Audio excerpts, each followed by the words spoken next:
ನಮಸ್ಕಾರ. KRS master ಚಾನಲ್ಗೆ ಸ್ವಾಗತ. ಸೆಕೆಂಡ್ PUC ಕನ್ನಡ ಗದ್ಯ ಭಾಗದಲ್ಲಿ ಕನ್ನಡವನ್ನು ಕಟ್ಟುವ ಕೆಲಸ, ಇದೊಂದು ಕನ್ನಡ ಅಭಿಮಾನದ ವಿಚಾರ. ಈ ಗದ್ಯದ ಬಗ್ಗೆ ತಿಳಿಸ್ತಾ ಇರೋಂಥದ್ದು ಹಾಮ ನಾಯಕ, ಅಂದರೆ ಪೂರ್ಣನಾಮ ಡಾಕ್ಟರ್ ಹಾರೋ ಗದ್ದೆ ಮಾನಪ್ಪ ನಾಯಕ. ಇವರು ಶಿವಮೊಗ್ಗದವರು. ಈ ಎಕ್ಸಾಮ್ಗೆ ಏನೇನು ಇಂಪಾರ್ಟೆಂಟ್ ಇರುತ್ತೆ ಅದನ್ನೆಲ್ಲ ಎಕ್ಸ್ಪ್ಲನೇಷನಲ್ಲಿ ಸಾಧ್ಯವಾದಷ್ಟು ಹೇಳ್ತಾ ತಿಳಿಸ್ಕೊಡೋಂಥ ಪ್ರಯತ್ನ ಮಾಡ್ತೀನಿ. ಇಲ್ಲಿ ಹಾಮಾನಾಯಕ ಲೇಖಕರು ಸಾಹಿತ್ಯ ಹೇಳ್ತಿದ್ದಾರೆ ನೋಡಿ. ಅವರ ಬಾಲ್ಯ, ಅವರ ವಿದ್ಯಾಭ್ಯಾಸ ನಡಿಬೇಕಾದ್ರೆ ಕನ್ನಡ ವಿಚಾರಗಳಲ್ಲಿ ಏನೇನಾಯಿತು ಅದನ್ನೆಲ್ಲ ತಿಳಿಸೋ ಪ್ರಯತ್ನ ಮಾಡ್ತಿದ್ದಾರೆ. ಹಾಮಾನಾಯಕ ಅವರು ಹೇಳ್ತಿದ್ದಾರೆ, ಕನ್ನಡ ನನ್ನ ಮೊದಲ ಪ್ರೀತಿ ಅಂತಂದೇಳಿ. ಕನ್ನಡ ಭಾಷೆ ಅಂದರೆ ಕನ್ನಡ ಅವರ ಮೊದಲ ಪ್ರೀತಿ ಅಂತೆ. ಎರಡನೆಯ ಪ್ರೀತಿಯೂ ಕೂಡ ಅದೇ, ಎರಡನೇ ಪ್ರೀತಿನೂ ಕನ್ನಡನೇ. ಆದ್ರಿಂದ ಹಂಗಿದ್ದರಿಂದ ಇಲ್ಲಿ ಸವತಿ ಮಾತ್ಸರ್ಯಕ್ಕೆ ಎಡೆನೇ ಇರಲಿಲ್ಲ ಅಂತ. ಸವತಿ ಮಾತ್ಸರ್ಯ ಅಂದರೆ ಬೇರೊಂದು ಭಾಷೆ ಬಗ್ಗೆ ಯಾವುದೇ ಅವಕಾಶ ಇರಲಿಲ್ಲ ಅವ್ರಿಗೆ. ಮೊದಲನೇ ಪ್ರೀತಿ, ಎರಡನೇ ಪ್ರೀತಿ ಎರಡೂ ಕೂಡ ಕನ್ನಡನೇ ಅಂತ. ಯಾವ ರೀತಿ ಬಂತು ಅದು ಅಂತ ನೋಡೋದಾದ್ರೆ, ಕನ್ನಡದ ಪ್ರೀತಿ ಅವ್ರಿಗೆ ಎಳವೆಯಿಂದಲೇ ಬಂತಂತೆ. ಚಿಕ್ಕ ವಯಸ್ಸಿನಿಂದಲೇ ಚಿಕ್ಕದ್ರಿಂದಲೇ ಬಂತು ಅಂತ. ಎಳವೆ ಅಂದರೆ ಚಿಕ್ಕದು, ಸಹಜವಾಗಿಯೇ ಬಂದದ್ದು. ಅದು ನ್ಯಾಚುರಲ್ ಆಗೇ ಬಂತು.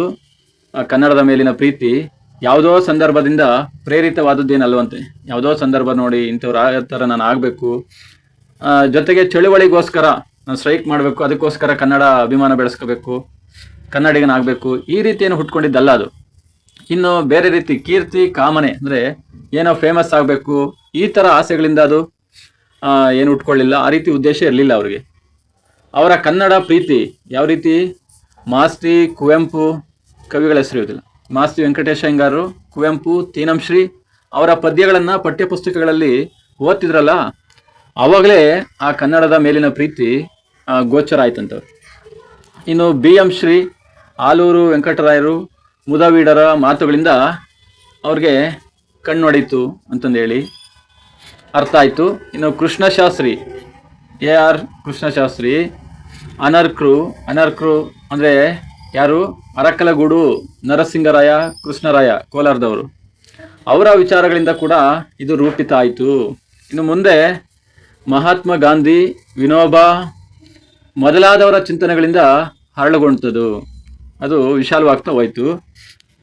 ಇನ್ನು ಅವರು ಯಾರು, ಹಾಮಾನಾಯಕರವರು ಪ್ರೌಢಶಾಲೆಯ ವಿದ್ಯಾರ್ಥಿಯಾಗಿದ್ದಾಗ ಆಕಸ್ಮಿಕವಾಗಿ ಹೈದರಾಬಾದಲ್ಲಿ ಸಾಹಿತ್ಯ ಸಮ್ಮೇಳನ ನಡೀತು. ಅಲ್ಲಿ ಅಧ್ಯಕ್ಷರು ಭಾಷಣ ಮಾಡಿದಂಥ ವಿಚಾರ ಇವ್ರ ಕೈಗೆ ಸಿಕ್ಕಿತ್ತು. ಯಾವುದ್ರ ಮೂಲಕ ಸಿಕ್ತು, ಮ್ಯಾಗಝೈನ್ ಮೂಲಕ. ಅದರ ಒಂದು ಭಾಗವನ್ನು ಓದ್ತಿದ್ರು. ಕನ್ನಡದ ಕಾರಣಕ್ಕಾಗಿ ಓದಬೇಕಾದ್ರೆ ಅವರನ್ನು ಒಪ್ಪಿಸ್ಕೊಂಡು ಬಿಟ್ರಂತೆ. ಈ ಥರ ಹೇಳಿದ್ಯಾರು, AR ಕೃಷ್ಣಶಾಸ್ತ್ರಿಗಳು ಅಲ್ಲಿ ಹೋಗಿ ಭಾಷಣ ಮಾಡಬೇಕಾದ್ರೆ ಹೀಗೆ ಹೇಳಿದ್ರಂತೆ. ಇನ್ನು ಹೇಳ್ತಾ ಹೋಗ್ತಾರೆ ನೋಡಿ. ಆ ಭಾಷಣದಲ್ಲಿ ಅಧ್ಯಕ್ಷರಾಗಿ ಏನೇನು ಹೇಳ್ತಾರೆ, ಈ ಕೆಳಗಿನಂತೆ ಹೇಳ್ತಾರೆ. AR ಕೃಷ್ಣಶಾಸ್ತ್ರಿ ಅವರು, ಯಾವಾಗ ಅದು ನಡೆಯೋದು, 26ನೇ ಸಮ್ಮೇಳನ ಹೈದರಾಬಾದಲ್ಲಿ 1941ರಲ್ಲಿ ನಡೆಯುತ್ತೆ. AR ಕೃಷ್ಣಶಾಸ್ತ್ರಿ ಅಂದರೆ ಅಂಬಳೆ ರಾಮಕೃಷ್ಣ ಕೃಷ್ಣಶಾಸ್ತ್ರಿ ಅಂತೇಳಿ. ಅವ್ರು ಚಿಕ್ಕಮಗಳೂರಿನವರು. ಆ ಸಮ್ಮೇಳನದಲ್ಲಿ ಹೇಳ್ತಾರೆ AR ಕೃಷ್ಣಶಾಸ್ತ್ರಿ ಅವರು, ಏನಾದರೂ ಒಂದು ದುರದೃಷ್ಟದಿಂದ ಅಂಥ ದುರದೃಷ್ಟ ಬರದೇ ಇರಲಿ ಅಂತ ಹೇಳ್ತಾವ್ರೆ. ಅಕಸ್ಮಾತ್ ಬಂದರೆ ನಮ್ಮ ದೇಶದಲ್ಲಿ ಬೌದ್ಧ ಧರ್ಮ ಕಿಲ ಅಂದರೆ ಶೂನ್ಯವಾಗಿ ನಷ್ಟವಾಗಿ ಯಾವ ರೀತಿ ಹೋಯ್ತು ಬೌದ್ಧ ಧರ್ಮ ಇಲ್ದಂಗೆ, ಅದೇ ಥರ ಸಂಸ್ಕೃತವೂ ಆಗಿ ಹೋಗುವುದಾದರೆ, ಸಂಸ್ಕೃತ ಕೂಡ ಕಂಪ್ಲೀಟ್ ಖಾಲಿ ಶೂನ್ಯ ಆಗೋದಾದರೆ ಅದಕ್ಕೆ ಹೊರದೇಶಗಳಲ್ಲಿ ಜಾಗ ಇರುತ್ತೆ, ಹೊರದೇಶಗಳಲ್ಲಿ ಬದುಕುತ್ತೆ. ಅದು ಯಾವುದೋ ಸಂಸ್ಕೃತ ಬಾಳ್ವೆ ಮಾಡ್ತಾ ಇರುತ್ತೆ. ಆದರೆ ಕನ್ನಡ ಹಂಗಲ್ವಲ್ಲ. ಕನ್ನಡಿಗರೇ ನಿಮ್ಮ ಕನ್ನಡವನ್ನು ಇಂಡಿಯಾ ದೇಶದ ದಕ್ಷಿಣ ಭಾಗದಲ್ಲಿ, ನಮ್ಮ ಭಾರತ ದೇಶದ ದಕ್ಷಿಣ ಭಾಗದಲ್ಲಿ ಒಂದೇ ಒಂದು ಅಂಗೈ ಅಗಲ ಬಿಟ್ಟರೆ ಮತ್ತೆ ಎಲ್ಲಿಯೂ ನೋಡಲಾರಿರಿ ಅಂತ ಹೇಳ್ತಾರೆ. ಬೇರೆ ಎಲ್ಲಾದ್ರೂ ನೋಡೋಕ್ಕಾಗತ್ತಾ ಕನ್ನಡ ಭಾಷೆಯನ್ನು? ನೀವು ಅದನ್ನು ಅಲಕ್ಷ್ಯ ಮಾಡಿಬಿಟ್ರೆ, ನಿರ್ಲಕ್ಷ್ಯ ಮಾಡಿದ್ರೆ, ನೆಗ್ಲೆಕ್ಟ್ ಮಾಡಿದ್ರೆ, ಅಸಡ್ಡೆ ತೋರಿದ್ರೆ, ಇನ್ನು ಯಾವ ದೇಶದ ಯಾವ ಜನರು ಕೂಡ ಅದನ್ನು ಎತ್ತಿ ಹಿಡಿಯೋದಕ್ಕೆ ಸಾಧ್ಯ ಇಲ್ಲ. ನಾವೇ ಅದನ್ನು ಎತ್ತಿ ಹಿಡಿಯೋಕ್ಕಾಗಲ್ಲ ಅಂದರೆ ಇನ್ನು ಬೇರೆ ದೇಶದವ್ರು ಇನ್ನು ಯಾಕೆ ಎತ್ತಿ ಹಿಡಿತಾರೆ? ಹಂಗೂ ನೀವೇನಾದರೂ ಅದು ಹೋದ್ರೆ ಹೋಗ್ಲಿ ಅಂತಂದು ಏನಾದರೂ ಅಂದ್ಕೊಂಡ್ರೆ ಮನಸ್ಸಲ್ಲಿ, ಈ ಕಡೆ ಒಂದ್ ಕಡೆ ಬಂಗಾಳ ಕೊಲ್ಲಿ ಇದೆ, ಇನ್ನೊಂದ್ ಕಡೆ ಅರಬ್ಬಿ ಸಮುದ್ರ ಇದೆ. ಗುಡಿಸಿ ಹಾಕ್ಬಿಡಿ ಅಂತ ಹೇಳ್ತಾವ್ರೆ. ಗುಡ್ಸಾಕ್ಬಿಡಿ, ಬೇರೆ ಇತರ ಭಾಷೆಗಳು ಒತ್ಕೊಂಡು ಬರಲಿ, ಆಕ್ರಮಿಸ್ಕೊಳ್ಳಿ ಅಂತಂದೇಳಿ, ಈ ತರ ಬಂದು ಸೇರ್ಕೊಬಿಡ್ಲಿ ಅಂತಂದೇಳಿ. ಹಿಂಗೆ ನಮ್ಮ ಭಾಷೆ ಎಷ್ಟೊಂದು ಮಹತ್ವನ ಪಡ್ಕೊಂಡಿದೆ. ನಮ್ಮ ಭಾಷೆಯ ಬಗ್ಗೆ ವಿನೋಬ ಭಾವೆ ಅವರು ಕನ್ನಡ ಅಭಿಮಾನದಿಂದ ಲಿಪಿಗಳ ರಾಣಿ ಅಂತಂದು ಕೂಡ ಶ್ಲಾಘನೆ ಮಾಡಿದ್ದಾರೆ. ಅಂತ ಕನ್ನಡ ಭಾಷೆಯನ್ನ ನೀವು ಬೇಡ ಅನ್ನೋದಾದ್ರೆ ಗುಡ್ಸಾಕ್ಬಿಡಿ ಅಂತಂದೆಲ್ಲ ಆಕ್ರಮಿಸ್ಕೊಳ್ಳಿ ಬೇರೆವೆಲ್ಲ ಅಂತಂದೇಳಿ. ಈ ಮಾತುಗಳಿದೆಯಲ್ಲ, ಈ ಮಾತುಗಳು ಅವನ್ನ ಓದ್ತಾ ಇರ್ಬೇಕಾದ್ರೆ ನನ್ನ ಹದಿಹರೆಯದ ಮನಸ್ಸಿನಲ್ಲಾದ ಖೇದ ಅಂದ್ರೆ ದುಃಖ, ಹಾಮನಾಯ್ಕ ಅವರು ಹೇಳ್ತಿರೋದು ಲೇಖಕರು. ಹದಿಹರೆಯದ ವಯಸ್ಸಿನಲ್ಲಿ ಅವ್ರ ಮನಸ್ಸಿಗೆ ಖೇದ, ಭಯ, ಅಸಹಾಯಕತೆ, ಕ್ರೋಧ, ಕೋಪ, ಸಿಟ್ಟು ಇದನ್ನೆಲ್ಲ ಹೊತ್ತು ಅನುಭವಿಸ್ತಿದ್ರಂತವ್ರು. ಕೃಷ್ಣಶಾಸ್ತ್ರಿಗಳು ಇಲ್ಲಿ ಸಂಸ್ಕೃತವನ್ನಷ್ಟೇ ಕೈ ಮಾಡಿ ತೋರಿಸಿದ್ರು. ಆದರೂ ಆ ಸಂದರ್ಭ ಕನ್ನಡದ ಎಲ್ಲ ಕುತ್ತುಗಳನ್ನು ಪ್ರಾತಿನಿಧಿಕವಾಗಿ ಅದು ಪ್ರತಿನಿಧಿಯಾಗಿ ಸಂಕೇತಿಸುತ್ತದೆ ಅಂತ ಇಟ್ಕೋಬೇಕಾಗತ್ತೆ ನಾವು ಅಂತ. ಇದೆಲ್ಲ ಎಲ್ಲಾಯಿತು? ಹೈದರಾಬಾದಲ್ಲಿ 1941ರಲ್ಲಿ 26ನೇ ಸಾಹಿತ್ಯ ಸಮ್ಮೇಳನ ನಡೆಯುತ್ತೆ. ಅಲ್ಲಿ ಅಧ್ಯಕ್ಷರಾಗಿದ್ದರು AR ಕೃಷ್ಣಶಾಸ್ತ್ರಿಗಳು. ಅವರು ಆ ಸಮ್ಮೇಳನದ ಅಧ್ಯಕ್ಷ ಭಾಷಣ ಮಾಡಬೇಕಾದ್ರೆ ಈ ರೀತಿ ಹೇಳಿದ್ರು: ಬೌದ್ಧ ಧರ್ಮ ಬಿಟ್ರೆ ಸಂಸ್ಕೃತ ಹೋದ್ರೂ ಅದಕ್ಕೆ ಬೇರೆ ಕಡೆ ಜಾಗ ಇದೆ, ಕನ್ನಡಕ್ಕೆ ಎಲ್ಲಿ ಜಾಗ ಇದೆ ಅಂತ. ಅದನ್ನು ಕೇಳಿ ಇವ್ರಿಗೆ ಕೋಪ, ಸಿಟ್ಟು, ಭಯ ಎಲ್ಲ ಆಯಿತು. ಈ ರೀತಿ ಆಗಿದೆ ಕನ್ನಡದ ಪರಿಸ್ಥಿತಿ. ಕನ್ನಡವನ್ನ ಯಾಕೆ ಉಳಿಸ್ತಿಲ್ಲ, ಬೆಳೆಸ್ತಿಲ್ಲ ಅಂತಂದೆಲ್ಲ ಇನ್ನೊಂದು ದೃಶ್ಯ ಹೇಳ್ತಾವ್ ನೋಡಿ 2ನೇ ಭಾಗದಲ್ಲಿ. ನಮ್ಮ ದೇಶದಲ್ಲಿ ಇಂಗ್ಲಿಷ್, ಹಿಂದಿ ಭಾಷೆಗಳು ನಮ್ಮ ದೇಶದ ಪ್ರಾಂತೀಯ ಭಾಷೆಯ ಸ್ಥಾನಮಾನವನ್ನು ಆಕ್ರಮಿಸ್ಕೊಳ್ತಿವೆ. ಏನು ಪ್ರಾಂತೀಯ ಭಾಷೆಗಳು ಕನ್ನಡ, ತಮಿಳು, ತೆಲುಗು ಹಿಂಗೆಲ್ಲ ಇದಾವಲ್ಲ, ಅವುಗಳನ್ನು ಕೂಡ ಆಕ್ರಮಿಸ್ಕೊಳ್ತಾವೆ ಇಂಗ್ಲಿಷ್, ಹಿಂದಿ. ಯಾವ ಭಾಷೆಗೆ ಯಾವ ಸ್ಥಾನ ಇರಬೇಕೋ ಆ ಮರ್ಯಾದೆಯನ್ನು ನಾವು ಮೀರಬಾರ್ದು ಅಂತ ಹೇಳ್ತಾವ್ರೆ. ಕರ್ನಾಟಕದಲ್ಲಿ ಕನ್ನಡವೇ ಪ್ರಥಮ ಪ್ರಧಾನ ಆಗಿರಬೇಕು. ಅದೇ ರಾಜ, ಕನ್ನಡನೇ ರಾಜ, ಕನ್ನಡನೇ ರಾಣಿ, ಕನ್ನಡನೇ ರಾಜಕುಮಾರ, ಎಲ್ಲ ಕನ್ನಡನೇ ಆಗಿರ್ಬೇಕು ಅಂತ. ಮಿಕ್ಕ ಯಾವ ಭಾಷೆ ಆದರೂ ಇಲ್ಲಿ ಏನಾಗಿರ್ಬೇಕು? ಸೇವಕರ ಸ್ಥಾನದಲ್ಲಿರಬೇಕು. ಪ್ರತಿಯೊಂದು ಹಿಂದಿಯೇತರ ರಾಜ್ಯದಲ್ಲಿರುವ ಕೇಂದ್ರಾಡಳಿತ ಸಂಸ್ಥೆಗಳು, ಹಿಂದಿಯೇತರ ಅಂದರೆ ಹಿಂದಿ ಭಾಷೆ ಬಿಟ್ಟು ಬೇರೆ ರಾಜ್ಯದಲ್ಲಿ ಕೇಂದ್ರಾಡಳಿತ ಪ್ರದೇಶಗಳಾಗ್ಬೋದು, ಅಲ್ಲಿ ಸಂಸ್ಥೆಗಳು, ಉದ್ಯಮಗಳು, ಕಚೇರಿಗಳು ಆ ಪ್ರಾದೇಶಿಕ ಭಾಷೆಗಳನ್ನು ಬಳಸೋದ್ರಿಂದ ತಮ್ಮಷ್ಟಕ್ಕೆ ದ್ವೀಪಗಳಾಗಿ ನಿಂತುಬಿಟ್ಟವೆ. ವಿಮಾನದಲ್ಲಿ ಒಂದು ಘಟನೆ ನಡೆಯುತ್ತೆ. ವಿಮಾನದಲ್ಲಿ ಬರಬೇಕಾದ್ರೆ ಚೆನ್ನಾಗಿದೆ, ಕೇಳಿಸ್ಕೊಳ್ಳಿ. ವಿಮಾನದಲ್ಲಿ ಮೊದಲ ಸಲ ಪ್ರಯಾಣ ಮಾಡಲು ಬಂದಿದ್ರಂತೆ. ಅವ್ರ ಜೊತೆಗೆ ಅವರ ಮಿತ್ರರೊಬ್ಬರು ಬೆಂಗಳೂರಿಗೆ ವಿಮಾನ ನಿಲ್ದಾಣದಲ್ಲಿ ಬಂದಾಗ ಕೇಳಿದ್ರು. ಹಾಮನಾಯ್ಕರವರ ಮಿತ್ರರು ಬೆಂಗಳೂರಿನ ವಿಮಾನ ನಿಲ್ದಾಣದಲ್ಲಿ ಇಳಿದು ಬಂದಾಗ ಕೇಳಿದ್ರಂತೆ, ಇದೇನು ಸರ್, ನಾವು ಎಲ್ಲಿದ್ದೇವೆ? ಇಲ್ಲಿ ಒಂದು ಕನ್ನಡ ಅಕ್ಷರವೇ ಕಾಣಿಸ್ತಿಲ್ಲ ಅಂತ ಕೇಳಿದಂತೆ. ಕಾಣಿಸದೆ ಏನು? ಇಲ್ಲಿ ನೋಡಿ, ಕಕ್ಕಸ್ಸಿನ ಮೇಲೆ ಕನ್ನಡದಲ್ಲಿ ಗಂಡಸರು, ಹೆಂಗಸರು ಅಂತ ಬರೆದಿದ್ದಾರಲ್ಲ ಅಂತ, ಶೌಚಾಲಯದ ಮೇಲೆ. ಇದು ಕೇಂದ್ರ ಸರ್ಕಾರ ಕನ್ನಡಕ್ಕೆ ತೋರಿಸ್ತಿರುವಂಥ ಮರ್ಯಾದೆ. ಇನ್ನು ಬೆಂಗಳೂರು ವಿಮಾನ ನಿಲ್ದಾಣದಲ್ಲಿ ಕನ್ನಡದಲ್ಲಿ ಸೂಚನೆಗಳು ಇಲ್ಲದಿದ್ರೆ ಇನ್ನು ಯಾವ ಕಡೆ ಇರುವುದು ಸಾಧ್ಯ? ಬೆಂಗಳೂರಲ್ಲೇ ಇಲ್ಲ ಅಂದರೆ ಕರ್ನಾಟಕದಲ್ಲಿ ಕನ್ನಡದ ಸೂಚನೆಗಳು ಇನ್ನೆಲ್ಲಿರಕ್ಕಾಗುತ್ತೆ? ಹಂಗೆ ವಿಮಾನ ನಿಲ್ದಾಣದ ಎಲ್ಲ ಪ್ರಕಟಣೆಗಳು ಪ್ರಾದೇಶಿಕ ಭಾಷೆಗಳಲ್ಲಿ ಇರಬೇಕು, ಅದು ಅಗತ್ಯ. ಇಂಗ್ಲಿಷ್, ಹಿಂದಿ ಬಾರದೇ ಇರೋರು ಈ ದೇಶದಲ್ಲಿ ವಿಮಾನ ಪ್ರಯಾಣ ಮಾಡಬಾರ್ದಾ? ಏನು ಬರೀ ಬೇರೆ ದೇಶಕ್ಕೆ ಮಾತ್ರ ಹೋಗ್ಬೇಕು ವಿಮಾನದಲ್ಲಿ? ಬೆಂಗಳೂರು, ಮಂಗಳೂರು, ಬೆಳಗಾವಿ ಈ ಥರ ಬೇರೆ ಬೇರೆ ಜಿಲ್ಲೆಗಳಲ್ಲೂ ವಿಮಾನ ನಿಲ್ದಾಣ ಆಗಿವೆ. ಹಂಗಂತ ಏನೋ ಎಮರ್ಜೆನ್ಸಿಗೆ, ತುರ್ತು ಪರಿಸ್ಥಿತಿಯಲ್ಲಿ ವಿಮಾನದೊಳಗಡೆ ಹೋಗೋದು ಬೇಡವಾ? ಕನ್ನಡಿಗರು ಕನ್ನಡ ಭಾಷೆ ಕೇಳೋದು ಬೇಡವಾ? ಎಲ್ಲ ಇಂಗ್ಲೀಷ್ ನೋಡ್ಕೊಂಡೇ ಹೋಗ್ಬೇಕಾ ಅಂತ. ಹಂಗಾಗಿ ವಿಮಾನದ ಅಲ್ಲೆಲ್ಲ ಪ್ರಕಟಣೆಗಳು ಕನ್ನಡದಲ್ಲೇ ಇರಬೇಕು. ಇದೇನಂಥ ದೊಡ್ಡ ಖರ್ಚಾಗಂಥದ್ದಲ್ಲ, ಭಾರಿ ಖರ್ಚಾಗಂಥ ದೊಡ್ಡ ಕೆಲಸ ಏನಲ್ಲ. ಬಹುಭಾಷೆಗಳ ಈ ರಾಷ್ಟ್ರದಲ್ಲಿ ನಾವು ಒಡೆಯದೇ ಬಾಳ್ಬೇಕು ಅಂದರೆ ಎಲ್ಲ ಭಾಷೆಗಳಿಗೂ ಸಮಾನ ಬಳಕೆ ಆಗಬೇಕು. ಎಲ್ಲ ಭಾಷೆಗಳು ಕೂಡ ಸಮಾನ ಗೌರವ ಕೂಡ ಸಿಗಬೇಕು. ಕೇಂದ್ರ ಸರ್ಕಾರದ ಕಚೇರಿ ಯಾವುದು? ಯಾವ ರಾಜ್ಯದಲ್ಲಿರುತ್ತೋ, ಕೇಂದ್ರ ಸರ್ಕಾರದ ಕಚೇರಿಗಳಿರ್ತವಲ್ಲ, ಬ್ಯಾಂಕು ಇವೆಲ್ಲ ಮುಂದೆ ಹೇಳ್ತಾರೆ, ಯಾವ ರಾಜ್ಯದಲ್ಲಿರುತ್ತೋ ಆ ರಾಜ್ಯದ ಭಾಷೆಯನ್ನ ಅದು ಅಲ್ಲಿನ ಜನರೊಂದಿಗೆ ಮತ್ತು ಸರ್ಕಾರದೊಂದಿಗೆ ಬಳಸಬೇಕು. ಆ ರಾಜ್ಯದಲ್ಲಿರುವ ಕೇಂದ್ರ ಸರ್ಕಾರದ ನೌಕರರು ಕರ್ನಾಟಕದಲ್ಲಿದ್ದರೆ ಅವ್ರು ಕನ್ನಡ ಕಲಿಬೇಕು, ಆ ರಾಜ್ಯದ ಭಾಷೆಯನ್ನ ಬಲ್ಲವರಾಗಬೇಕು, ಕಲಿಬೇಕು. ಆಂಧ್ರ ಪ್ರದೇಶದಲ್ಲಿ ಹೋದ್ರೆ ಯಾರಾದರೂ ಸರಿ ತೆಲುಗನ್ನ ಕಲಿಬೇಕು. ಈ ರೀತಿ ರಾಜಮನ್ನಾರ್ ಸಮಿತಿ, ರಾಜಮನ್ನಾರ್ ಭಾಷಾ ಸಮಿತಿ ಆ ವರದಿಯಲ್ಲಿ ಹೇಳುತ್ತೆ, ಅವತ್ತೇ ಕೂಡ ಹೇಳಿದೆ. ಹಂಗಿರೋದ್ರಿಂದ ಈ ಭಾಷೆಯ ಸಮಸ್ಯೆ ಕೇಂದ್ರ ರಾಜ್ಯಗಳ ಸಂಬಂಧದಲ್ಲಿ ಬಹಳ ಮುಖ್ಯವಾದ ವಿಷಯ ಆಗಿದೆ. ಇನ್ನು ಎಲ್ಲೆಲ್ಲಿ ನೋಡ್ತೀವಿ, ರೈಲ್ವೆ, ಅಂಚೆ, ಪೋಸ್ಟ್ ಆಫೀಸ್ ಮತ್ತೆ ತಂತಿ ಇಲಾಖೆಗಳು ಪ್ರಾದೇಶಿಕ ಭಾಷೆಗಳ ಮೇಲೆ ಸಾಕಷ್ಟು ಮಲತಾಯಿ ಧೋರಣೆಯನ್ನ ಬೆಳೆಸ್ಕೊಂಡಿವೆ. ಅಂದ್ರೆ ಮಾನ್ಯತೆ ಕೊಡದೇ ಇರೋದು, ಪ್ರಿಫರೆನ್ಸ್ ಕೊಡ್ತಾ ಇರೋದು ಕನ್ನಡಕ್ಕೆ ಅಥವಾ ಪ್ರಾದೇಶಿಕ ಭಾಷೆ ಬೇರೆ ರಾಜ್ಯದ ಭಾಷೆಗಳಿಗೆ. ಕನ್ನಡ ನಾಡಿನ ಸಣ್ಣ ಪುಟ್ಟ ಊರುಗಳಲ್ಲಿರುವ ರೈಲ್ವೆ ಸ್ಟೇಷನ್ಗಳು, ಆ ರೈಲ್ವೆ ಸ್ಟೇಷನ್ಗಳಲ್ಲಿ ಕೂಡ ಹಿಂದಿ ಇಂಗ್ಲೀಷ್ಗಳೇ ರಾರಾಜಿಸ್ತವೆ. ಈ ಥರ ರಾರಾಜಿಸ್ತಿದ್ರೆ ನಾವು ನಮ್ಮ ದೇಶದಲ್ಲಿದ್ದೇವೆ ಎಂಬ ಭಾವನೆ ಯಾರಲ್ಲಾದರೂ ಬರೋದಕ್ಕೆ ಸಾಧ್ಯನಾ? ಇನ್ನು ಲೈಫ್ ಇನ್ಸೂರೆನ್ಸ್ ಕಾರ್ಪೊರೇಷನ್ ಅಂತ ಸಂಸ್ಥೆಗಳಾಗ್ಬೋದು, ಬ್ಯಾಂಕುಗಳು, ಹೀಗೆ ಕೇಂದ್ರಾಡಳಿತದ ಯಾವ ಸಂಸ್ಥೆಗಳಿಗೆ ಹೋದ್ರೂ ಕೂಡ ಅಲ್ಲಿ ಹೋದ್ರೆ ಏನಾಗುತ್ತೆ, ನಾವು ಪರದೇಶಿಗಳೆಂಬ ಭಾವನೆ ಬಂದ್ಬಿಡುತ್ತೆ. ಎಲ್ಲಿಯವರೆಗೆ ಈ ಸಂಸ್ಥೆಗಳಲ್ಲಿ ನಮ್ಮದೇ ಭಾಷೆ ಬಳಕೆ ಆಗೋದಿಲ್ವೋ ಅಲ್ಲಿವರೆಗೆ ಈ ಸಂಸ್ಥೆಗಳು ಜನಜೀವನದಿಂದ ಹೊರಗುಳಿತವೆ.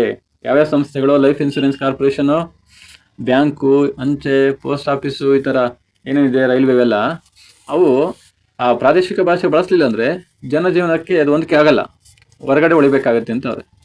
ಇದು 2 ಮಾರ್ಕ್ಸ್ ಕ್ವಶನ್ ಎಲ್ಲ ಕೇಳ್ತಾರೆ ನೋಡಿ. ಎಲ್ಲ ಸೂಚನೆಗಳು ಯಾವ ರೀತಿ ಇರಬೇಕು? ಎಲ್ಲ ಸೂಚನೆಗಳು, ಇನ್ಸ್ಟ್ರಕ್ಷನ್ಸು, ಎಲ್ಲ ಫಾರ್ಮ್ಗಳು, ಎಲ್ಲ ಬರವಣಿಗೆಯ ವ್ಯವಹಾರಗಳು ಕ್ರಮವಾಗಿ ಯಾವ ರೀತಿ ಇರಬೇಕು? ಪ್ರಾದೇಶಿಕ ಭಾಷೆ ಫಸ್ಟ್ ಇರಬೇಕು. ಪ್ರಾದೇಶಿಕ ಭಾಷೆ ಅಂದರೆ ಆ ರಾಜ್ಯದ ಭಾಷೆ. ಕರ್ನಾಟಕದಲ್ಲಿ ಏನಾದರೂ ಬ್ಯಾಂಕ್ ಇದ್ರೆ ಕನ್ನಡ ಭಾಷೆ ಮೊದಲಿರಬೇಕು. ಫಾರಮ್ಗಳಲ್ಲಿ, ಫಾರಮ್ ಆಗ್ಬೋದು, ಇನ್ಸ್ಟ್ರಕ್ಷನ್ಸ್ ಆಗ್ಬೋದು, ಇನ್ನು ರೈಟಿಂಗ್ ಪೇಪರ್ ಯಾವುದೇ ಆದರೂ ಡಾಕ್ಯುಮೆಂಟ್ರಿಗಳು, ಅದಾದಮೇಲೆ ಕನ್ನಡ ಇರಬೇಕು, ಆಮೇಲೆ ಹಿಂದಿ, ಅದಾದಮೇಲೆ ಇಂಗ್ಲೀಷ್ ಇರಬೇಕು. ಈ ರೀತಿ ಇದ್ರೆ ಮಾತ್ರ ಅದನ್ನೇನು ಹೇಳ್ತೀವಿ? ತ್ರಿಭಾಷಾ ಸೂತ್ರ ಅಂತ ಹೇಳ್ತೀವಿ. ಇದೇ ತ್ರಿಭಾಷಾ ಸೂತ್ರದ ಬಳಕೆ ಅಂತ ಕರಿತೀವಿ. ಈ ರೀತಿ ಕ್ವಶನ್ ಕೂಡ ಬರುತ್ತೆ. ಹಂಗಿದ್ರೆ ಅದಕ್ಕೆ ಒಂದು ಅರ್ಥ ಸಿಗುತ್ತೆ ಅಂತ. ಇನ್ನು ಭಾಷೆಯ ಹೇರಿಕೆ ಬಗ್ಗೆ ಹೇಳ್ತಾವೆ ನೋಡಿ. ಪ್ರೆಷರೈಸ್ ಮಾಡೋದು, ಯಾವ ಭಾಷೆಯ ಹೇರಿಕೆ ಕೂಡ ಸರಿಯಲ್ಲ ಅಂತ 3ನೇ ದೃಶ್ಯದಲ್ಲಿ ಹೇಳ್ತಿದ್ದಾರೆ. ಯಾಕೆ ಹೇರಿಕೆ ಮಾಡಬೇಕು? ಅದು ಸರಿಯಲ್ಲ. ಯಾವುದೇ ಭಾಷೆ ಕಲಿಕೆಯನ್ನ ತಡೆಯೋದು ಕೂಡ ಸರಿಯಲ್ಲ. ಹೇರಿಕೆನ ಮಾಡೋದು ಸರಿಯಲ್ಲ, ತಡೆಯೋದು ಸರಿಯಲ್ಲ. ಆದರೆ ಇದರಲ್ಲಿ ಔಚಿತ್ಯದ ಒಂದು ಪ್ರಶ್ನೆ ಇದೆ. ಅಂದರೆ ಏನು? ಅರ್ಹತೆ ಮೀರಿದಂತಹ ಪ್ರಶ್ನೆಗಳು. ಒಂದು ಘಟ್ಟದಿಂದ ಮುಂದಕ್ಕೆ ವಿದ್ಯಾರ್ಥಿಗಳು, ಅಂದರೆ ಒಂದು ಸ್ಟೇಜ್, ಘಟ್ಟ ಅಂದರೆ ಒಂದು ಸ್ಟೇಜು, ಅದರಿಂದ ಮುಂದಕ್ಕೆ ವಿದ್ಯಾರ್ಥಿಗಳು ಅವ್ರಿಗೆ ಬೇಕಾದ ಭಾಷೆಗಳನ್ನು ಆಯ್ಕೊಂಡು ಅಭ್ಯಾಸ ಮಾಡುವ ಅವಕಾಶ ಇರಬೇಕು. ಒಂದು ಸ್ಟೇಜ್ ಆದಮೇಲೆ ಆ ಘಟ್ಟದವರೆಗೆ ಮಾತ್ರ, ಆ ಸ್ಟೇಜ್ವರೆಗೆ, ಒಂದು ಹೈಯರ್ ಪ್ರೈಮರಿ ಸ್ಟೇಜ್ವರೆಗೆ ಆದರೂ ಅಟ್ಲೀಸ್ಟು ಮಾತೃಭಾಷೆ ಅಥವಾ ಪ್ರಾದೇಶಿಕ ಭಾಷೆ, ಆ ಮಾತೃಭಾಷೆ ಹಾಗೂ ಪ್ರಾದೇಶಿಕ ಭಾಷೆನ ಕಡ್ಡಾಯ ಶಿಕ್ಷಣ ಕೊಡಬೇಕು. ಕಡ್ಡಾಯವಾಗಿ ಶಿಕ್ಷಣದಲ್ಲಿ ಕೊಡಬೇಕು. ಅದು ಸರ್ಕಾರದ ಕರ್ತವ್ಯ ಆಗಿರುತ್ತೆ ಅಂತ ಹೇಳ್ತಾವ್ರೆ. ಈ ಥರ ಅವಾಗ ಆ ಭಾಷೆಯನ್ನು, ಪ್ರಾದೇಶಿಕ ಭಾಷೆಯನ್ನು ಎಲ್ಲರೂ ಕೂಡ ಕಂಪಲ್ಸರಿ ಕಲಿತಾರೆ ಅಂತ. ಇದು ಸರ್ಕಾರದ ಜವಾಬ್ದಾರಿ. ಸ್ಥಳೀಯ ಭಾಷೆಯನ್ನು ಕಲಿಯದೆ ಹೋದರೆ ಹೊರಗಿನಿಂದ ಬಂದವರು ದ್ವೀಪ ಜೀವಿಗಳಾಗ್ಬಿಡ್ತಾರೆ ಅಂತ. ಬೇರೆ ರಾಜ್ಯದಿಂದ ಬೆಂಗಳೂರಿಗೆ ಎಷ್ಟೊಂದು ಜನ ಬಂದವ್ರೆ, ಅವ್ರು ಕಲ್ತಿಲ್ಲ ಅಂದರೆ ಈ ಭಾಷೆನ, ದ್ವೀಪ ಜೀವಿಗಳು ಅಂದರೆ ಯಾರ ಹತ್ರ ವ್ಯವಹಾರ ಮಾಡೋಕ್ಕಾಗಲ್ಲ, ಮಾತುಕತೆ ನಡೆಸೋಕ್ಕಾಗಲ್ಲ. ಹಿಂಗೆ ಅದು ಅನಿವಾರ್ಯ ಆಗಿರುತ್ತೆ, ಕಲಿಬೇಕಾಗುತ್ತೆ ಅಲ್ಲಿನ ಭಾಷೆ. ಇನ್ನು ಪ್ರದೇಶ ಭಾಷೆಯ ಕಲಿಕೆ ಮಾತೃಭಾಷಾ ಕಲಿಕೆಗೆ ವಿರೋಧವಾದದ್ದೇನಲ್ಲ. ನಿಮ್ಮ ಭಾಷೆಗೆ ನಾವು ವಿರೋಧ ಮಾಡ್ತಿದ್ವಿ ಇನ್ನೊಂದು ಭಾಷೆಗೆ ಅಂತಲ್ಲ, ಅವೆರಡು ಪೂರಕ ಆಗಬೇಕು. ಆವಾಗಲೇ ಮನೆ ಮತ್ತು ಆವರಣಗಳ ಪರಿಚಯ ಅದು ಸ್ಪಷ್ಟವಾಗಿ ಗೊತ್ತಾಗುತ್ತೆ ಜನರಿಗೆ ಅಂತ. ಇಂಗ್ಲೀಷ್ ನೋಡೋದಾದರೆ, ಇಂಗ್ಲೀಷ್ ನಮಗೆ ಒಂಥರ ಪ್ರಪಂಚಕ್ಕಿರುವ ಕಿಟಕಿ ಅಷ್ಟೇ. ಅದು ಪ್ರಪಂಚಕ್ಕಿರುವ ಕಿಟಕಿ ಅನ್ನೋದರಲ್ಲಿ ಏನು ಸಂದೇಹ ಇಲ್ಲ. ಅಂದರೆ ಬೇರೆ ವ್ಯವಹಾರ ಎಲ್ಲ ಮಾಡೋದಕ್ಕೆ ಹೋಗ್ಬೇಕಲ್ಲ ನಾವು, ಹಂಗಂತಂದೇಳಿ ಅದನ್ನೇ ತಲೆ ಮೇಲೆ ಹೇರ್ಕೊಳ್ಳೋದಲ್ಲ. ಇಂಗ್ಲೀಷಿನ ದುರ್ದೈವ ಏನಾಗಿದೆ ಅಂದರೆ ಅದರ ನಿಜವಾದ ಸಾರ್ಥಕವಾದ ಬಳಕೆಯಾಗದೆ ಅದು ಕೇವಲ ಒಂದು ಪ್ರತಿಷ್ಠೆ, ಏನೋ ಒಂದು ಭಿನ್ನಾಣ, ಪ್ರತಿಷ್ಠೆಗೋಸ್ಕರ ಕಲಿಯೋದು. ಕಾನ್ವೆಂಟ್ಗಳ ಶಿಕ್ಷಣದಲ್ಲಿ ಅದನ್ನು ಗಿಳಿಪಾಠ ಥರ ಬೈಹಾರ್ಟ್ ಮಾಡಿಸ್ಬಿಡೋದು. ನಮ್ಮ ಬಾಲಕ ಬಾಲಕಿಯರು ಅದನ್ನು ಒಂದು ಕೃತಕ ವ್ಯಕ್ತಿತ್ವವನ್ನು ಕಲ್ತ್ಕೊಂಡು ಕೃತಕ ವ್ಯಕ್ತಿತ್ವವನ್ನು ಮೂಡಿಸುತ್ತೆ ಅವ್ರಿಗೆ, ಏನೋ ಭಿನ್ನಾಣದಲ್ಲಿ ಮಾತಾಡಿಕೊಂಡು ಆರ್ಟಿಫಿಷಿಯಲ್ ಆಗಿ ಒಂದು ರೀತಿ ಮಾತಾಡೋದು. ಅದನ್ನು ಮಾತಾಡೋ ರೀತಿನೇ ಬೇರೆ. ಈ ಬಗೆಯ ಶಿಕ್ಷಣ ಒಂದು ಪರಮ ಶ್ರೇಷ್ಠವಾದುದೆಂದು ನಮ್ಮಲ್ಲಿ ಅನೇಕರು ಭ್ರಮೆಯಿಂದ ಕಾಯ್ತಾವ್ರೆ. ಈ ಥರ ಆರ್ಟಿಫಿಷಿಯಲ್ ಆಗಿ ಏನೋ ಭಿನ್ನಾಣದನ್ನು ಮಾತಾಡ್ತಾರಲ್ಲ, ಏನೋ ಒಂಥರ ಭ್ರಮೆ ಅವ್ರಿಗೆ, ಇದೇ ಶ್ರೇಷ್ಠ ಅಂತ. ಇಂಗ್ಲೀಷ್ ನಮಗೆ ಬೇಕು ನಿಜ, ಆದರೆ ಎಷ್ಟು ಬೇಕು, ಹೇಗೆ ಬೇಕು ಅನ್ನೋದ್ರಲ್ಲಿ ನಾವು ಯೋಚನೆ ಮಾಡಲಿಲ್ಲ ಅಂತವ್ರೆ ಲೇಖಕರು. ಶಾಲಾ ಶಿಕ್ಷಣದ ಕೊನೆಯಲ್ಲಿ ಎಷ್ಟೊಂದು ಜನ ಶಿಕ್ಷಣವನ್ನು ಮುಂದುವರಿಸದೆ ಹಂಗೆ ಇಂಗ್ಲಿಷ್ ಶಿಕ್ಷಣದ ಅಪವ್ಯಯ ನಮಗೆ ತಿಳಿಯುತ್ತೆ, ಅದನ್ನು ಗಮನಿಸಿದ್ರೆ ಮಾತ್ರ. ಇಂಗ್ಲಿಷ್ ಭಾಷೆಯನ್ನು ಕಲಿಸಿ ವಿಷಯಗಳನ್ನು ನಮ್ಮ ಭಾಷೆಗಳಲ್ಲಿಯೇ ಕಲಿಸಬೇಕು. ಇಂಗ್ಲೀಷ್ ಒಂದು ಲ್ಯಾಂಗ್ವೇಜ್ ಆಗಿರಲಿ, ಇನ್ನು ಉಳಿದ ಸಬ್ಜೆಕ್ಟು ಸೈನ್ಸು, ಮ್ಯಾಥ್ಸು, ಸೋಷಿಯಲ್, ವಿಜ್ಞಾನ, ಸಮಾಜ ವಿಜ್ಞಾನ, ಗಣಿತಶಾಸ್ತ್ರ, ಗಣಿತ ಹಿಂಗೆಲ್ಲ ಹೇಳ್ತೀವಲ್ಲ, ದೈಹಿಕ ಶಿಕ್ಷಣ ಇವೆಲ್ಲ ನಮ್ಮ ಭಾಷೆಯಲ್ಲೇ ಇರಲಿ. ಮಾಧ್ಯಮದ ಪ್ರಶ್ನೆ ನಮ್ಮಲ್ಲಿ ಬಗೆಹರಿಯಲಾರದ ಸಮಸ್ಯೆ ಆಗಿಬಿಟ್ಟಿದೆ ಅಂತ ಹೇಳ್ತಾವ್ರೆ. ಹಾಗಾಗಿ ನಮ್ಮದು ಕನ್ನಡ ಮಾಧ್ಯಮ ಆಗಬೇಕು ಅಂದರೆ ಇಂಗ್ಲೀಷ್ ಕಲಿಸ್ಬಾರ್ದು ಅಂತಂದೇನಲ್ಲ, ನಮ್ಮ ಭಾಷೆಯಲ್ಲೇ ಓದಿದ್ದೇ ಮೈಗೆ ಹತ್ತುವುದು. ಇದನ್ನು MCQನಲ್ಲೆಲ್ಲ ಕೇಳ್ತಿರ್ತಾರೆ. ನಮ್ಮ ಭಾಷೆಯಲ್ಲಿ ಓದಿದ್ದೇ ಮೈಗೆ ಹತ್ತುವುದು ಅಂದರೆ ಚೆನ್ನಾಗಿ ಅರ್ಥ ಆಗುತ್ತೆ, ಮೈಂಡಲ್ಲಿ ಉಳಿಯುತ್ತೆ ಅಂತ. ಆಧುನಿಕ ವಿಜ್ಞಾನವನ್ನು ಕಲಿಯೋದು ಆಗ್ಬೋದು, ಅಂದರೆ ಮಾಡ್ರನ್ ಸೈನ್ಸ್ ಎಲ್ಲ ಇದೆಯಲ್ಲ, ಅದನ್ನು ಕಲಿಯುವುದು, ಕಲಿಸುವುದು ನಮ್ಮ ಭಾಷೆಗಳ ಮೂಲಕ ಸಾಧ್ಯವಾಗೋದಿಲ್ಲ ಅಂತಂದು ಹೇಳ್ತಾರಲ್ಲ. ನಮ್ಮ ಭಾಷೆಯಲ್ಲಿ ಕಲಿಸೋಕ್ಕಾಗಲ್ಲ, ಸೈನ್ಸ್ ವರ್ಡ್ ಏನೇನು ಇರ್ತವೆ ಅಂತ, ಅದೆಲ್ಲ ಮೂಢನಂಬಿಕೆ ಅಂತ ಹೇಳ್ತಾವ್ರೆ. ಯಾಕೆ? ಅದಕ್ಕೊಂದು ಎಕ್ಸಾಂಪಲ್ ಹೇಳ್ತಾವ್ರೆ. ಕನ್ನಡದ ಭಾಷೆಯ ಮೂಲಕ ಕಲಿತು ಶ್ರೇಷ್ಠ ವಿಜ್ಞಾನಿ ಆಗ್ಬೋದು ಅಂತಂದೇಳಿ ನಮ್ಮವರೇ ಎಕ್ಸಾಂಪಲ್ ಇಲ್ವಾ ಅಂತ ಹೇಳ್ತಾವ್ರೆ. ಯಾರು? Doctor CNR Rao. Doctor CNR Rao ಅವರೇ ಒಂದು ಅತ್ಯುತ್ತಮ ಉದಾಹರಣೆ. ಜನರಿಗೆ ಇಂಗ್ಲೀಷಿನ ಮೇಲೆ ಮೋಹ ಬೆಳೆಯೋದಕ್ಕೆ ಪ್ರತಿಷ್ಠೆ ಕಾರಣ ಅಷ್ಟೇ ಅಂತ ಹೇಳ್ತಾವ್ರೆ. ಸೈಂಟಿಸ್ಟ್ ಕೂಡ ಇವರೇನಾಗಲಿಲ್ವ ಕನ್ನಡದಲ್ಲಿ ಓದಿ ಅಂತ ಹೇಳ್ತಾರೆ. ಹಂಗಾಗಿ ಏನು ಮಾಡ್ಬೋದು, ಪ್ರತಿಯೊಬ್ಬ ತಂದೆ ತಾಯಿಗಳು ಅವರ ಮಕ್ಕಳು ಒಳ್ಳೆಯ ಶಾಲೆಗಳಲ್ಲಿ ಓದಬೇಕು ಅಂತಂದೇಳಿ ಎಲ್ಲರಿಗೂ ಆಸೆ ಇರುತ್ತೆ. ಒಳ್ಳೆಯ ಶಿಕ್ಷಣ ಪಡಿಬೇಕು ಅನ್ನೋ ಆಸೆ ಇರುತ್ತೆ, ಭವಿಷ್ಯ ಉಜ್ವಲವಾಗಬೇಕು ಅಂತ ಆಸೆ ಇರುತ್ತೆ. ಆದರೆ ಅವರು ನ್ಯಾಯವಾಗಿಯೇ ಅಸಹ್ಯ ಎನಿಸುವಂತಹ ಸಾರ್ವಜನಿಕ ಶಾಲೆಗಳು, ಪ್ರೈವೇಟ್ ಶಾಲೆಗಳಿಗೆ ಅವ್ರ ಮಕ್ಕಳನ್ನು ಕಳಿಸೋದಕ್ಕೆ ಇಷ್ಟಪಡ್ತಾರೆ, ಪ್ರೈವೇಟ್ಗೆ. ಆದರೆ ಸಾರ್ವಜನಿಕ ಗೌರ್ನಮೆಂಟ್ ಸ್ಕೂಲ್ಗಳಿಗೆ ಇಷ್ಟಪಡಲ್ಲ ಎಷ್ಟೋ ಕಡೆಗಳಲ್ಲಿ. ಯಾಕೆಂದರೆ ಅದರಲ್ಲೂ ಸಮಸ್ಯೆ ಇದೆ. ಯಾಕೆ ಕಳಿಸಲ್ಲ? ಎಷ್ಟೋ ಕಡೆಗಳಲ್ಲಿರುವ ಶಾಲೆಗಳನ್ನು ಒಮ್ಮೆ ನೋಡಿ, ಒಂದ್ಸರಿ ನೋಡಿ ಏನೇನು ಪರಿಸ್ಥಿತಿ ಹೆಂಗಿರುತ್ತೆ ಅಂತ ಹೇಳ್ತಾರೆ. ಕುಸಿದು ಬೀಳ್ತಿರುವ ಕಟ್ಟಡಗಳು, ಅದು ಪ್ರಾಬ್ಲಮ್ ಇದೆ, ಅದಕ್ಕೋಸ್ಕರ ಸೇರಿಸಲ್ಲ ಯಾವುದಕ್ಕೆ, ಗೌರ್ಮೆಂಟ್ ಸ್ಕೂಲಿಗೆ, ಪಬ್ಲಿಕ್ ಕರ್ನಾಟಕ ಪಬ್ಲಿಕ್ ಸ್ಕೂಲ್ ಈ ಥರ ಎಲ್ಲ ಹೇಳ್ತೀವಲ್ಲ. ಕುಸಿದು ಬಿದ್ದೋಗ್ತಿರೋಂಥ ಕಟ್ಟಡಗಳು, ಬಿಲ್ಡಿಂಗ್ಸು, ದೊಡ್ಡಿಯಾದಂಥ ತರಗತಿಗಳು ಎಲ್ಲ ಒಂದೇ ಕಡೆ ಮಿಕ್ಸ್ ಮಾಡಿ ಕೂರಿಸ್ಬಿಡೋದು, ನೋಡೋದಕ್ಕೆ ರೂಮ್ ಥರನೇ ಇರಲ್ಲ. ಅಧ್ಯಾಪಕರಿಲ್ಲದ ತರಗತಿಗಳು, ಅದರಲ್ಲಂತೂ ದೊಡ್ಡ ಕಥೆನೇ ಇದೆ ಬಿಡಿ. ಟೀಚರ್ಸ್ ಇರಲ್ಲ, ಗೆಸ್ಟ್ ಟೀಚರು, ಜೊತೆಗೆ ಯಾರೋ ಇಬ್ಬರು ಮೂವರಿದ್ದರೆ ಅವ್ರಿಗೆ 26 ಕೆಲಸಗಳು, ಡಿಪಾರ್ಟ್ಮೆಂಟ್ ವರ್ಕ್ಸೇ ತುಂಬ ಇರುತ್ತೆ. ಇನ್ನು ಪಾಠ ಹೇಳದ ಅನರ್ಹ ಅಧ್ಯಾಪಕರು, ಎಲಿಜಿಬಲ್ ಇಲ್ಲದೇ ಇರೋಂಥವ್ರು, ದಿನ ಬೆಳಗಾದರೆ ರಜೆ, ಶಿಸ್ತಿಲ್ಲದ ವ್ಯವಸ್ಥೆ, ಇನ್ನು ಮೂತ್ರದ ವಾಸನೆ ಪರಿಸರ, ಎಲ್ಲಿ ನೋಡಿದ್ರು ಟಾಯ್ಲೆಟು, ಶೌಚಾಲಯದ ವ್ಯವಸ್ಥೆ ಇರಲ್ಲ. ಹಂಗಾಗಿ ಇನ್ನೇನು ಮಾಡ್ತಾರೆ ಸಾರ್ವಜನಿಕರು, ಪಬ್ಲಿಕ್ಕು ಅನಿವಾರ್ಯವಾಗಿ ಖಾಸಗಿ ಉದ್ಯಮ, ಪ್ರೈವೇಟ್ ಸ್ಕೂಲು, ಇಂಗ್ಲೀಷ್ ಸ್ಕೂಲು ಅಂತ ಅದರ ಕಡೆ ಗಮನ ಕೊಡ್ತಾರೆ. ಇಂಗ್ಲೀಷ್ ನಮಗೆ ಬೇಕು, ಆದರೆ ನಮ್ಮ ಭಾಷೆಯ ಬದಲಿಗೆ ಅಲ್ಲ. ಇಂಗ್ಲೀಷ್ ಒಂದೇ ಅಲ್ಲ, ಇನ್ನೂ ಹಲವು ಭಾಷೆಗಳು ನಮಗೆ ಬೇಕು. ಒಂದೊಂದು ಭಾಷೆಯು ಒಂದೊಂದು ವರ ಅಂತ ಹೇಳ್ತಿದ್ದಾರೆ. ಒಂದು ರೀತಿ ಸಂಪನ್ಮೂಲನೇ, ಅದರಲ್ಲೇನು ತಪ್ಪೇನಿಲ್ಲ.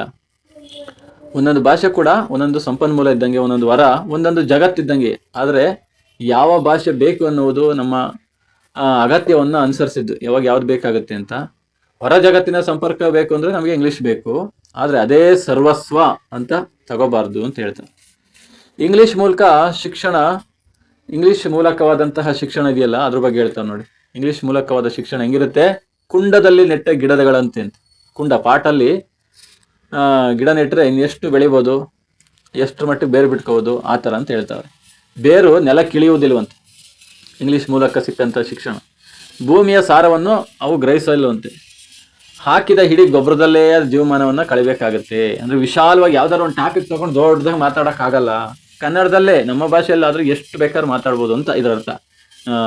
ಅಂದರೆ ಏನು, ಭೂಮಿಯ ಸಾರವನ್ನು ಗ್ರಹಿಸೋಕ್ಕಾಗಲ್ಲ ಅಂದರೆ ಆಳಕ್ಕೆ ಇಳಿಯಲ್ಲ ಅಂತ. ಏನು ಕಲ್ತಿರ್ತಾರೋ ಅಷ್ಟೇ. ಹಿಂಗೆ ಈ ಥರ ಇನ್ನು ಇತ್ತೀಚಿನ ವರ್ಷಗಳಲ್ಲಿ ಕನ್ನಡಿಗರು ನಮ್ಮ ರಾಜ್ಯದಲ್ಲಿ ನಾವೇ ತಬ್ಬಲಿಗಳಾಗ್ತಾ ಇದ್ದೀವಿ. ಅದು ಅನುಭವಕ್ಕೆ ಬಂದಿದೆ.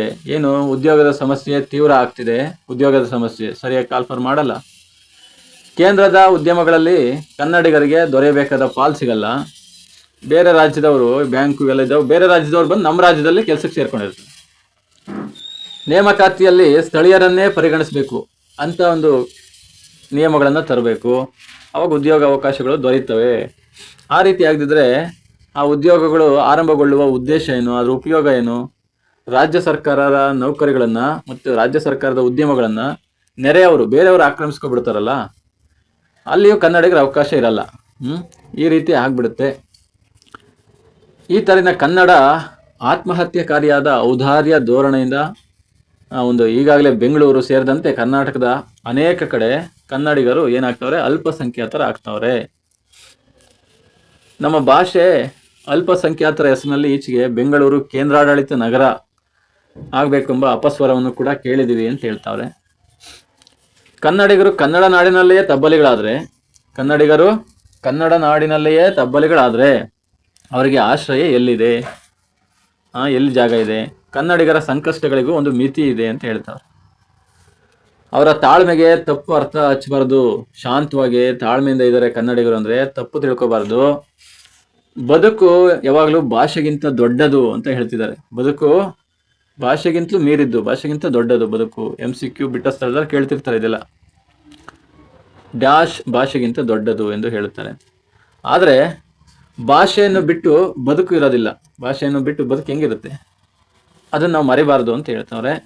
ಇನ್ನು 5ನೇ ಭಾಗದಲ್ಲಿ ಎಲ್ಲಿಯವರೆಗೆ ನಮ್ಮ ಕನ್ನಡ, ನಮ್ಮ ಆಡಳಿತ, ಶಿಕ್ಷಣದಲ್ಲಿ ಪ್ರಥಮವೂ ಪ್ರಧಾನವೂ ಆಗಿರಲ್ವೋ, ಎಲ್ಲಿವರೆಗೆ ಅದು ಜನಜೀವನವನ್ನು ತುಂಬಿಕೊಳ್ಳೋದಿಲ್ವೋ, ಎಲ್ಲಿವರೆಗೆ ಕನ್ನಡಿಗರು ಸ್ವಾಭಿಮಾನಿಗಳಾಗಿ ಆಗೋದಿಲ್ವೋ, ಅಲ್ಲಿಯವರೆಗೂ ಕನ್ನಡದ ಸಮಸ್ಯೆಗಳು ಇದೇ ಥರ ಇದ್ದೇ ಇರ್ತವೆ. ಸರ್ಕಾರ ಮತ್ತು ಸಾರ್ವಜನಿಕರು ಇಬ್ಬರು ಜವಾಬ್ದಾರಿನ ನಿರ್ವಹಿಸಬೇಕು. ಇಬ್ಬರಲ್ಲೂ ಇದೆ ಆ ಜವಾಬ್ದಾರಿ. ಎಲ್ಲವನ್ನು ಸರ್ಕಾರದ ಮೇಲೆ ಹಾಕಿ ನಾವು ಹೊಣೆಯನ್ನು ತಪ್ಪಿಸ್ಕೊಳ್ಳೋದಲ್ಲ. ಜವಾಬ್ದಾರಿ ನಮಗೇನಿಲ್ಲಪ್ಪ, ಸರ್ಕಾರ ಹೆಂಗೆ ಹೇಳ್ದಂಗೆ ಮಾಡೋದಂಥದ್ದಲ್ಲ ಅಂತ ಹೇಳ್ತವ್ರೆ. ಪ್ರತಿಯೊಬ್ಬ ಕನ್ನಡಿಗ ಪ್ರತಿಯೊಂದು ಅಂಗುಲದಲ್ಲಿಯೂ ಕನ್ನಡಿಗನ ಆಗಬೇಕು. ಅಂಗುಲ ಒಂದು ನಮ್ಮ ಕೈ ಅಂಗುಲದಷ್ಟು ಅಲ್ಲಿ ಕನ್ನಡಿಗನ ಆಗಬೇಕು. ಅವಾಗ ಮಾತ್ರ ಅದು ಅನೇಕ ಸಮಸ್ಯೆಗಳಿಗೆ ಪರಿಹಾರ ದೊರಕುತ್ತೆ ಅಂತ ಹೇಳ್ತಾವ್ರೆ. ಕನ್ನಡ ಅಂದ್ಕೊಂಡಿರ್ತೀವಲ್ಲ, ಕನ್ನಡ ಎನ್ನುವ ನಾವು ನಮ್ಮನ್ನೇ ಪ್ರಶ್ನಿಸಿಕೊಳ್ಳುವುದು ತೀರಾ ಅಗತ್ಯ. ನಮ್ಮನ್ನು ನಾವು ಪ್ರಶ್ನೆ ಮಾಡ್ಕೋಬೇಕು. ಸುಮ್ಮನೆ ನಾವು ಬಾವುಟ ಹಿಡ್ಕೊಂಡು ಓಡಾಡಿಬಿಟ್ರೆ ಸಾಕಾಗಲ್ಲ ಅಂತ. ಕನ್ನಡ ಹೇಳೋದಕ್ಕೆ ಮಾತ್ರ ಅಲ್ಲ, ಅದನ್ನು ಅನುಸರಣೆ ಮಾಡಬೇಕು ಅಂತ ಹೇಳ್ತಾವ್ರೆ. ಅನುಸರಿಸಬೇಕು. ಆ ರೀತಿ ಅನುಸರಿಸೋದಕ್ಕೂ ಕೂಡ ಎಂದು ಎಷ್ಟು ಜನ ತಿಳಿದಿದ್ದೇವೆ? ಬರೀ ಮಾತಾಡೋಕ್ಕೆ, ಬಾವುಟ ಹಿಡ್ಕೊಂಡು ಓಡಾಡೋಕ್ಕೆ ಏನೇನೋ ಅಂದ್ಕೊಂಡಿರ್ತೀವಲ್ಲ, ಕನ್ನಡ ಅಂತ ನಾವು ಅನುಸರಣೆ ಮಾಡಬೇಕು ಅಂತ ನಾವು ಅಂದ್ಕೊಂಡಿದ್ದೇವ ಮನಸ್ಸಲ್ಲಿ ಅಂತ. ಕೊನೆಯದಾಗಿ ಹೇಳ್ತಾವ್ರೆ, ನಮ್ಮನ್ನು ನಾವು ಈ ರೀತಿ ಪ್ರಶ್ನೆ ಮಾಡ್ಕೋಬೇಕು ಅಂತ. ಏನೇನು ಪ್ರಶ್ನೆ ಮಾಡ್ಕೋಬೇಕು? ಕನ್ನಡಿಗರು ನಮ್ಮನ್ನು ನಾವೇ ಪ್ರಶ್ನೆ ಮಾಡ್ಕೋಬೇಕು. ಏನೇನೋ ನಮ್ಮ ಮಕ್ಕಳನ್ನು ಯಾವ ಶಾಲೆಗಳಲ್ಲಿ ಓದಿಸ್ತಿದ್ದೀವಿ ಅಂತ ಪ್ರಶ್ನೆ ಮಾಡ್ಕೋಬೇಕು. ಅಂದರೆ ಯಾವ ಶಾಲೆ ಅಂದರೆ ಕನ್ನಡದ ಶಾಲೆಗಳೋ ಇಂಗ್ಲೀಷ್ ಮೀಡಿಯಂ ಶಾಲೆಗಳೋ ಅಂತ. ಅದೇ ಥರ ನಾವು ಯಾವ ಪತ್ರಿಕೆಗಳನ್ನು ಓದ್ತಿದ್ದೀವಿ, ಕನ್ನಡ ನ್ಯೂಸ್ ಪೇಪರ್ ಓದ್ತಿದ್ದೀವೋ ಇಂಗ್ಲೀಷ್ ಪೇಪರ್ ಓದ್ತಿದ್ದೀವೋ, ಈ ಥರ ನಾವು ನೋಡುವುದು ಯಾವ ಸಿನಿಮಾಗಳನ್ನು ನೋಡ್ತಿದ್ದೀವಿ. ಕನ್ನಡ ಸಿನಿಮಾಗಳನ್ನು ಬೆಳಗ್ಗೆ ಎದ್ರೆ ನೋಡ್ತೀವಿ ಅಂದರೆ ಥಿಯೇಟ್ರಿಗೆ ಹೋಗಿ ಅಂತಲ್ಲ, ಎಲ್ಲಾದರೂ ಸರಿ, ಮೊಬೈಲಲ್ಲಾದರೂ ಸರಿ, ಟಿ ವಿಲಾದರೂ ಸರಿ, ತೆಲುಗು ನೋಡ್ತಿದ್ದೀವೋ ಇಂಗ್ಲೀಷ್ ನೋಡ್ತಿದ್ದೀವೋ ಹಿಂದಿ ನೋಡ್ತಿದ್ದೀವೋ, ಈ ಥರ ಪ್ರಶ್ನೆ ಮಾಡ್ಕೊಳ್ಳಿ ಅಂತವ್ರೆ. ನಮ್ಮ ಮನೆಯ ಬೋರ್ಡು ಯಾವ ಭಾಷೆಯಲ್ಲಿದೆ? ಮನೆ ಮುಂದೆ ದೊಡ್ಡದಾಗಿ ಮನೆ ಕಟ್ಟಿ ಬೋರ್ಡ್ ಹಾಕಿರ್ತೀವಿ, ಅದು ಯಾವ ಭಾಷೆಯಲ್ಲಿದೆ ಅಂತ ಪ್ರಶ್ನೆ ಮಾಡ್ಕೊಳ್ಳಿ ಅಂತ ಹೇಳ್ತಾವ್ರೆ. ನಮ್ಮ ಲೆಟರ್ ಹೆಡ್ ಇರ್ತೀವಲ್ಲ ಎಲ್ಲ ಆಫೀಸ್ಗಳಲ್ಲಿ, ಅಚ್ಚಾಗಿರೋದು ಯಾವುದರಲ್ಲಿ ಅಂತ ಕೇಳ್ತಾವ್ರೆ. ನಮ್ಮ ಮನೆಯ ಲಗ್ನ ಪತ್ರಿಕೆಗಳು, ವೆಡ್ಡಿಂಗ್ ಕಾರ್ಡ್ಸ್ ಅಂತ ಇಂಗ್ಲೀಷಲ್ಲಿ ಹೇಳ್ತೀವಲ್ಲ, ಆ ಲಗ್ನ ಪತ್ರಿಕೆಗಳು, ವಿವಾಹ ಆಹ್ವಾನ ಪತ್ರಿಕೆಗಳು ಅಚ್ಚಾಗಿರೋದು, ಪ್ರಿಂಟ್ ಆಗಿರೋದು ನೋಡಿ ಕನ್ನಡದಲ್ಲೇ ಇದೆ ಅಚ್ಚಾಗಿರೋದು ಅಂತ, ಯಾವ ಭಾಷೆಯಲ್ಲಿ? ಅದನ್ನು ಪ್ರಶ್ನೆ ಮಾಡ್ಕೋಬೇಕಂತ ನಾವು ಬ್ಯಾಂಕುಗಳಿಗೆ ಚೆಕ್ ಬರೆಯುವುದು ಕನ್ನಡದಲ್ಲಿ ಬರೀತಿದೀವಾ? ಈ ಥರ ಪ್ರಶ್ನೆ ಮಾಡ್ಕೊಳ್ಳಿ ಅಂತ ಹೇಳ್ತಾವ್ರೆ. ನಾವು ಬರೆಯುವ ಕಾಗದ ಪತ್ರಗಳು ಲೆಟರ್ಗಳೆಲ್ಲ ಬರಿತೀವಲ್ಲ, ಅಪ್ಲಿಕೇಶನ್ ಆಗ್ಬೋದು, ಏನೇ ಡಾಕ್ಯುಮೆಂಟ್ರಿ ಲೆಟರ್ಗಳು, ಎಷ್ಟು ಭಾಗ ಕನ್ನಡ ಅದರಲ್ಲಿದೆ? ಇಷ್ಟೇ ಅಲ್ಲ, ಇಂಥ 100 ಪ್ರಶ್ನೆಗಳನ್ನು ನಾವು ಕೇಳ್ಕೋಬೇಕಂತೆ. ಅವುಗಳ ಉತ್ತರ ನಮ್ಮನ್ನು ಚುಚ್ಚದಿದ್ರೆ, ಪ್ರಶ್ನೆಗಳನ್ನು ಕೇಳ್ಕೊಂಡಾಗ ನಾವು ಮಾಡಿದ ತಪ್ಪು ನಮಗೆ ಚುಚ್ಚದಿದ್ರೆ ಮಾತ್ರ ನಾವು ಕನ್ನಡವನ್ನು ಕುರಿತು ಮಾತನಾಡೋದಕ್ಕೆ ಯೋಗ್ಯತೆಯನ್ನು ಗಳಿಸ್ಕೊಂಡಿದ್ದೀವಿ ಅಂತಂದೇಳಿ ಅರ್ಥನಂತೆ. ಅಂದರೆ ಯಾವಾಗ ಚುಚ್ಚಲ್ಲ, ನಾವು ಅದನ್ನ ಸರಿಯಾದ ರೀತಿ ಪಾಲನೆ ಮಾಡ್ತಿದ್ರೆ ನಮಗೆ ಚುಚ್ಚಲ್ಲ. ಇಲ್ಲಾಂದರೆ ಅದ್ರಾಗ ನಾವು ಮಾಡ್ತಿರಲ್ಲ, ಬೇರೆದೇನೋ ಮಾಡ್ತಾ ಇದ್ರೆ ನಮ್ಮನ್ನು ಚುಚ್ಚುತ್ತವು. ಕನ್ನಡ ಎಲ್ಲಿ ಸುಮ್ಮನೆ ಬರೇ ಬಾಯಲ್ಲಿ ಕನ್ನಡ ಅಂತ ಬಾವುಟ ಹಿಡ್ಕೊಂಡು ಆರಿಸ್ಕೊಂಡು ಓಡಾಡ್ತೀವಲ್ಲ, ನಾವೇನು ಮಾಡ್ತಿದ್ದೀವಿ ಅಂತ ಅಂದ್ಕೊಂಡಾಗ, ಈ ರೀತಿ ಪ್ರಶ್ನೆ ಮಾಡ್ಕೊಂಡಾಗ ನಮಗೆ ಚುಚ್ಚುತ್ತವೆ. ಈ ಥರ ಕನ್ನಡಿಗರು ಮೊದಲು ಕನ್ನಡದವರಾಗಬೇಕು ಅಂತ ಹೇಳ್ತಾವ್ರೆ. ಬೇರೆ ಆಮೇಲೆ ಕೇಳಿ. ಫಸ್ಟು ನೀವು ಕನ್ನಡಿಗರು ಮೊದಲು ಕನ್ನಡದವರು ಆಗಬೇಕು. ಇದು ಕೂಡ ಕ್ವಶನ್ಸಲ್ಲೆಲ್ಲ 1 ಮಾರ್ಕ್ ಕ್ವಶನಲ್ಲಿ ಕೇಳ್ತಿರ್ತಾರೆ. ಹಾಗಾಗಿ ಕನ್ನಡ ವಿಚಾರಗಳನ್ನು ತಿಳಿಸೋ ಪ್ರಯತ್ನ ನಾನು ಕೂಡ ಮಾಡ್ತಾ ಇದ್ದೀನಿ. ಕನ್ನಡ ವಿಚಾರಗಳನ್ನು ಬೆಂಬಲಿಸ್ತಾ ನೀವು ಇನ್ನೂ ನನ್ನ KRS ಮಾಸ್ಟರ್ ಚಾನಲ್ನ ಸಬ್ಸ್ಕ್ರೈಬ್ ಮಾಡಿಲ್ಲ ಅಂದರೆ ದಯವಿಟ್ಟು ಸಬ್ಸ್ಕ್ರೈಬ್ ಮಾಡಿ. ನಿಮಗೂ ಅನುಕೂಲ ಆಗುತ್ತೆ, ನನಗೂ ಅನುಕೂಲ ಆಗುತ್ತೆ. ಇದೇ ರೀತಿ ಎಕ್ಸಾಮ್ಗೆ ಏನೇನು ಬೇಕೋ ಅಂಥ ವಿಚಾರಗಳನ್ನೇ ಸುಲಭವಾಗಿ ಅರ್ಥ ಆಗೋ ಥರ ಹೇಳೋದಕ್ಕೆ ಪ್ರಯತ್ನ ಮಾಡ್ತಾ ಹೋಗ್ತೀನಿ. ಮುಂದೆ ಇನ್ನೂ ಹೆಚ್ಚಿನದಾಗಿ ಬೇಕಾದರೆ ಲೇಖಕರ ಪರಿಚಯ ಕೂಡ ಇದೆ, ನೋಡಿ ಗಮನಿಸ್ಕೊಳ್ಳಿ. ಶಬ್ದಾರ್ಥಗಳಿದೆ, ಟಿಪ್ಪಣಿಗಳು, CNR ರಾವ್ ಅಂದರೆ ಯಾರು ಅಂತ ನೋಡ್ಕೊಳ್ಳಿ, ಅವ್ರಿಗೆ ಯಾವುದ್ಯಾವುದು ಪ್ರಶಸ್ತಿ ಬಂತು, ರಾಜಮನ್ನಾರ್ ಸಮಿತಿ, ಭಾಷಾ ಸಮಿತಿ, AR ಕೃಷ್ಣಶಾಸ್ತ್ರಿ ಅವರ ಬಗ್ಗೆ ಟಿಪ್ಪಣಿ ಇದೆ. ಇನ್ನು ಅಭ್ಯಾಸದಲ್ಲಿ ಕ್ವಶನ್ಸ್ ನೋಡೋದಾದರೆ ನಮಗೆ ಸಂದರ್ಭದಲ್ಲಿ ಈ ರೀತಿ ಪ್ರಶ್ನೆಗಳು ಕೇಳ್ತಾ ಇರ್ತಾರೆ ಜಾಸ್ತಿ. ಒಂದು ಅಂಗೈ ಅಗಲ, ಫಸ್ಟ್ ಒಂದು ಅಂಗೈ ಅಗಲ ಬಿಟ್ಟರೆ ಮತ್ತೆಲ್ಲಿಯೂ ನೋಡಲಾರಿರಿ ಅಂತ ಕ್ವಶನ್ ಕೇಳ್ತಿರ್ತಾರೆ. ಅದ್ರ ಜೊತೆಗೆ ನಮ್ಮ ಭಾಷೆಯಲ್ಲಿ ಓದಿದ್ದೇ ಮೈಗೆ ಹತ್ತುವುದು ಅನ್ನೋ ಪ್ರಶ್ನೆ ಕೇಳ್ತಾ ಇರ್ತಾರೆ. 2023 2024 ಕೂಡ ಕೇಳಿದ್ದಾರೆ ಅದು. ಇನ್ನು ಕನ್ನಡಿಗರು ಮೊದಲು ಕನ್ನಡಿಗರಾಗಬೇಕು ಅಂತಂದೇಳಿ ಪ್ರಶ್ನೆ ಕೇಳ್ತಾರೆ. ಇದೊಂದು ಯಾವಾಗಲೂ ಒಂದು ಆವ್ರೇಜಾಗೆ ಮೀಡಿಯಮ್ ವೆಯ್ಟೇಜ್ ಇದ್ದೇ ಇರುತ್ತೆ. ಈ ಲೆಸನ್ನು ಚೆನ್ನಾಗಿ ನೆನ್ಪಿಟ್ಕೋಬೇಕಾಗತ್ತೆ. 2 ಅಂಕಗಳಲ್ಲಿ ಕ್ವಶನ್ ನಂಬರ್ 2, AR ಕೃಷ್ಣಶಾಸ್ತ್ರಿಗಳ ಭಾಷಣ ಓದಿ ಲೇಖಕರಲ್ಲಿ ಮೂಡಿದ ಭಾವನೆಗಳ್ಯಾವುವು? ಸಿಟ್ಟು, ಕೋಪ, ದುಃಖ ಇದೆಲ್ಲ ಇದೆಯಲ್ಲ, ಆ ಭಾವನೆಗಳ ಬಗ್ಗೆ 2 ಮಾರ್ಕ್ಸ್ ಅಲ್ಲೇ ಹೇಳಿದೆ. ಅದೊಂದು ಪ್ರಶ್ನೆ. ಕರ್ನಾಟಕದಲ್ಲಿ ಕನ್ನಡಕ್ಕೆ ಯಾವ ಸ್ಥಾನವಿರಬೇಕೆಂದು ಹಾಮಾನಾಯಕರವರು ಅಪೇಕ್ಷಿಸಿದ್ದಾರೆ ಅಂತ ಕ್ವಶನ್ ನಂಬರ್ 3. ಇನ್ನು ತ್ರಿಭಾಷಾ ಸೂತ್ರ, ಇದನ್ನ ಈಸಿಯಾಗಿ ಬರಿಬೋದು. ತ್ರಿಭಾಷಾ ಸೂತ್ರದ ಬಳಕೆ ಹೇಗಿರಬೇಕು ಇದನ್ನು ಕೂಡ ನೆನ್ಪಿಟ್ಕೋಬೇಕಾಗತ್ತೆ. ಈಸಿಯಾಗಿದೆ, ಯಾವ್ಯಾವ ರೀತಿ ಫಾರಮ್ಗಳಲ್ಲೆಲ್ಲ ಯಾವ್ಯಾವ ಭಾಷೆ ಹೆಂಗೆ 1 by 1 ಇರಬೇಕು ಅಂತ.